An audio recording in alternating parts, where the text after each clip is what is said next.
Wednesday, February 2nd, I believe it is. We're looking at we're going to get record snowfall. We've already gotten 22 inches in a 24-hour period, and they're predicting we're going to be getting 48 inches by the time this is all said and done tonight, about 11 p.m.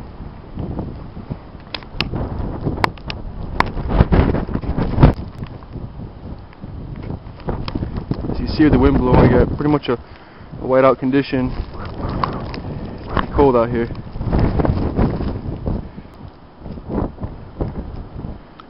I'm standing in the middle of the road that goes in front of my house, and you can see the drifts.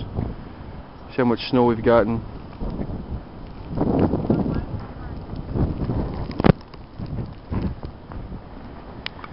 Here's what used to be my driveway.